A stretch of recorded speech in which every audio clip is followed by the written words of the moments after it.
Hoje nós estamos mais um debate do projeto Filosofia com Doce de Leite. Hoje nós vamos fazer uma análise do filme Fuga das Galinhas a partir dos conceitos de Marx.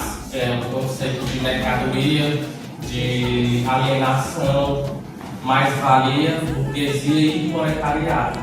Como é que vocês conseguem relacionar a teoria de Karl Marx, o materialismo histórico dialético, com o filme A Fuga das Galinhas? Porque o filme retrata muito bem um ambiente tão grande e se a gente fizer uma análise crítica, dá para a gente fazer uma correlação com o ambiente da sociedade burguesa e industrial. As galinhas estavam ali numa condição subserviente de exploração, onde os donos queriam o lucro todo momento, e elas eram cada vez mais impulsionadas a se privar da sua liberdade para produzir o ovo como mercadoria com valor de troca. Vocês conseguiram perceber isso na análise do filme, no decorrer das cenas? Sim. Possível até correlacionar com o conceito da mais-valia, porque as galinhas elas produziam para poder atender a demanda dos burgueses, que no caso são a família Luigi, e elas não recebiam o mesmo que elas davam, em jogos. Ou seja, o excedente ficava para os burgueses que são no papel da família Luigi. Eu acho também que dá para relacionar principalmente a uma das frases mais famosas vindas do pensamento de Marx, que é justamente se o proletariado tudo faz, aí tudo pertence. Justamente que é a questão dos votos da vida no início, já que no início a senhora Tweed, ela esperava que as galinhas botassem os ovos sempre para vender. E no caso das galinhas, sempre, mesmo que botassem ovos, elas escondiam, porque a elas pertenciam o que era delas. Só que a gente percebe também no filme que é também o controle. Os cães, eles representam também as forças de segurança do Estado, sempre reprimindo, sempre evitando ali no fuga dessas galinhas, qualquer movimento delas de greve. E ao mesmo tempo, quando elas não produziam na quantidade esperada, o dono da granja sempre punia, ou matando essas galinhas, ou então deixando elas presas. A gente viu muito isso no decorrer das cenas. Como vocês perceberam isso, havia também a própria questão capitalista dos próprios ratos, né, que eles também estavam querendo se dar bem diante da situação das galinhas, tentando uma fuga. A gente percebe que o filme, apesar de ser produzido no período da início de 2000, ele é um filme que retrata muito bem o materialismo histórico dialético. Principalmente essa questão da exploração. As galinhas estavam ali constantemente sendo exploradas, constantemente sem liberdade, alta jornada de trabalho. A gente percebe que tinha sempre uma pessoa ali vigiando ela, de madrugada, se ela estava realizando alguma fuga ou se preparando. E até mesmo a tabela, tem uma hora do filme que eu percebo que a dona da granja estava com uma tabela verificando a produção. Galinha que produziu 0 ovo no sangue. E ela chega até um momento que ela tem um livro, como aumentar a produção. E ela foca nisso. Se as galinhas botarem menos ovos do que ela espera, elas vão para o abaixo. Exatamente. Era comido. E também tem a questão da própria granja. Vocês observaram que a granja estava num ambiente distante do núcleo urbano, cercada por cerca, é uma forma também de aprisionar as galinhas, de evitar a fuga. Isso, exatamente, distanciar ele. O galinheiro, inclusive, ele até tem a mesma arquitetura de campo de concentração, os que possuem inóculos. O mesmo estilo, e até o filme em si faz bastante referência a essa questão das galinhas estarem presas, como se fosse um campo de concentração mesmo, e a fuga delas. Isso, elas são doutrinadas, elas são obrigadas a aceitar a condição delas. Inclusive, quando ela tem uma cena de início do filme que vê um galo voando, ela até acha estranho. Próprio, né? Aí ele passa ali, chegar na granja, se sentindo, se achando, e elas começam a pedir ajuda a eles. ensino de atuar, ensino a gente a ser livre, querendo a nossa liberdade, a gente percebe também que, mesmo ela estando na condição ali de exploração, ela também tem um consciência crítica, buscava a mudança. Consciência de classe. Isso, a gente tem um consciência de classe. Ela não aceitava passivamente a exploração. E aí quando elas vão pedir para o Rock ensinar elas a voar, ele mesmo não sabia voar, porque ele era educado de ciclo, ele era de atração em ciclo, e ele não sabia voar de verdade, porque ele fazia era ser impulsionado no ciclo e ficar o máximo de tempo no ar. Tanto que foi assim que ele apareceu. Foi, apareceu. E aí ali, elas passam ali planejar uma fuga, estudando, fazendo plano para quando sair daquela condição ali de exploração muito difícil, porque constantemente estava sendo vigiada, explorada, e a situação dela era cada vez mais crítica. Mas ela também tinha um desejo de transformar essa realidade, né? Se a gente for fazer uma analogia do pensamento marxista, o Marx traz muito disso, de ter uma luta de classe, buscar a mudança a partir das contradições, né? A partir da condição dela de exploração, ela pensar ali, tentar se libertar daquela exploração capitalista. E eu também consigo perceber que, se a gente for repensar o ambiente industrial, a grande ela representa muito isso. Ela tem guarda, ela tem uns donos, tem sempre uma pessoa ali que está controlando aquela produção, tipo de uma indústria, uma especialização. Quando o indivíduo não alcança determinado padrão estabelecido pela sociedade portuguesa, ele é o que? Excluído, descartado. Assim acontecia com as galinhas. Tem um termo de redação que fala sobre o que é o trabalhador da escravidão. E justamente dá para associar com a exploração.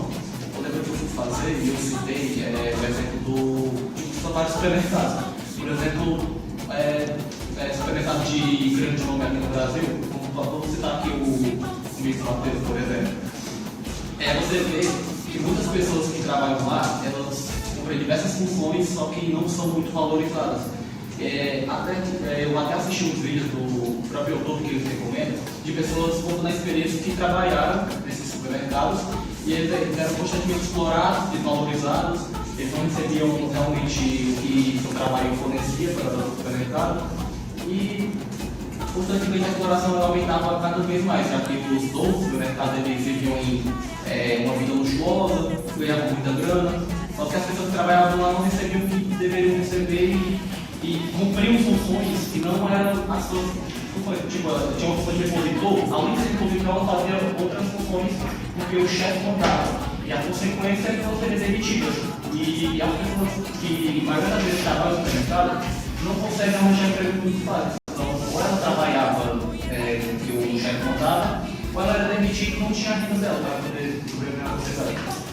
Ou seja, a condição do indivíduo financeiramente, econômica, ele tem que vender essa força de trabalho dele, sujeitar a humilhação, às vezes não tem nem seguridade social, apenas contrato, não tem uma boa remuneração para satisfazer a necessidade dele material, é o que a gente vê muito.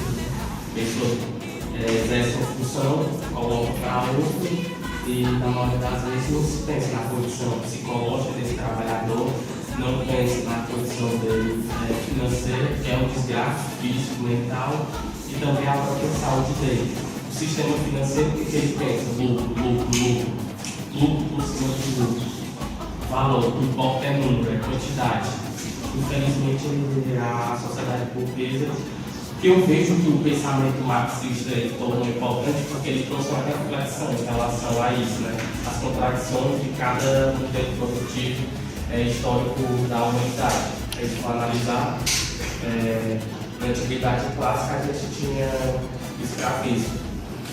Na Idade Média a gente tinha a servidão, ali ligada ao feudalismo. E no período moderno a gente tem explorações coloniais. E na contemporaneidade a gente tem a mão de obra assalariada. Nem sempre o trabalhador ele recebe pelo que ele produz. Ele recebe tudo que a lei determina. E nem sempre o que a lei determina é algo bom do trabalhador, ou algo viável. Se uma pessoa trabalha um mês no supermercado e ela ganha um salário mínimo, eu pergunto para vocês, um salário mínimo dá para o indivíduo se manter? Porque ele tem necessidade de pagar conta de luz, de água, remédio, mantimento, aluguel. Como é que ele vai se manter? Não dá, é simplesmente uma condição quase que análoga à escravidão. Pensa que vive nessa vida e tem salário, ainda mais se tiver filho, ou ela se sujeita a fazer outros trabalhos extras, ou ela tem que se sujeitar a viver na miséria, passar fome no final do mês, deixar de comprar alguma coisa que precisava para conseguir comprar comida. E a própria sociedade impõe isso de nós. A gente for analisar por que vocês estão estudando, por que vocês estão se preparando tecnicamente para vocês terem uma posição de destaque na sociedade, ter um trabalho para se manter. Muitos indivíduos, quando ele não se adequa a esse modelo da sociedade, quando ele não dispõe de uma posição social de destaque na sociedade, quando ele não tem a oportunidade, geralmente ele é excluído. Vocês conseguem perceber que nem todos têm acesso à internet no Brasil, nem todos têm acesso a um celular, nem todos têm acesso a um computador, uma biblioteca, como a nossa escola dispõe. Ou seja, esses indivíduos que não têm acesso a essas oportunidades, simplesmente eles são excluídos, ou então são subjugados. Tem um discurso de meritocracia. Ele não chegou a determinada função porque ele não quis, porque ele foi preguiçoso, sendo que o ponto de partida é diferente. Então essa sociedade burguesa é uma sociedade desumana, uma sociedade desigual, é uma sociedade que o ter é mais importante do que o ser. O dinheiro é mais importante às vezes do que a própria consciência crítica. Por que a gente hoje vive uma difusão de informação? Você está lá no Instagram, no Facebook, só o que vem é propaganda. Propaganda da Coca-Cola, propaganda da Nestlé, exatamente para vender o produto. E às vezes a gente consome esse produto sem entender como é que ele foi produzido.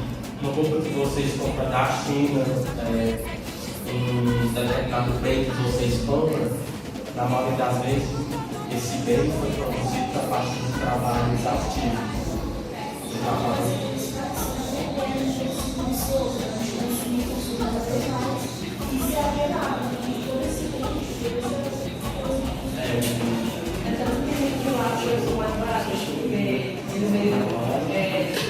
Um preço mais barato para a gente e passa por menos orelhas para quem fez. O trabalho E a mão de obra barata. Bom, a gente tem, por exemplo, no Japão, na China, uma mão de obra barata, porque é muita pessoa disponível no mercado de trabalho, matéria-prima barata, que eles consomem dos países que são terceiro mundo, emergente, e obtém lucros exorbitantes. E a maioria da população vive numa condição de miséria, de abandono. Entendeu? O capitalismo ele tem o que Paulo Freire dizia muito bom, a cultura democrática. Ele vem com uma ideia de que é democracia, de que todos têm a liberdade, a oportunidade, mas não. É uma ilusão. Quando o indivíduo não se adequa a isso, ele está fora. Eles vêm da ideia, justamente, eles vêm da ideia de que todo mundo quer o mesmo de 24 horas. É diferente. Imagina que uma professora na nossa escola, e ela é branca, que ela trabalha mais em uma escola, ela tem uma carga exaustiva. Será que ela vai ter a mesma condição de dar uma aula que um professor que não é branco, que não pode cuidar da família? Então a gente tem uma realidade diferente. E a sociedade burguesa não quer saber disso. Ela não está preocupada com a tecnicalidade, com o desafio dos indivíduos, simplesmente o que é fazer definitivo, não escala. Retomando algo que o senhor havia mencionado anteriormente, que as pessoas às vezes elas não têm muita consciência, né, do produto que elas consomem, das relações sociais que tiveram que ocorrer até a fabricação desse produto, aí entra muito a questão do fetichismo da mercadoria, que foi proposto por Karl Marx, que as pessoas, é igual eu falei, elas muitas vezes acabam consumindo o produto e achando que ele é autoexplicativo, que ele nasceu por si só, sendo que isso não é verdade, porque tiveram várias relações de subserviência, até de análoga à escravidão, para que ele pudesse ocorrer, a pessoa está ali consumindo. Além do bombardeio constante da mídia sobre, por exemplo, quando lança um celular novo, a mídia vai constantemente bombardear seu celular, sua TV, dizendo que seu celular é velho, ele não está prestando mais, e o celular novo, ele é novo, ele está totalmente, ele está mais potente do que o outro, e é o único que vai dar certo para usar. De acordo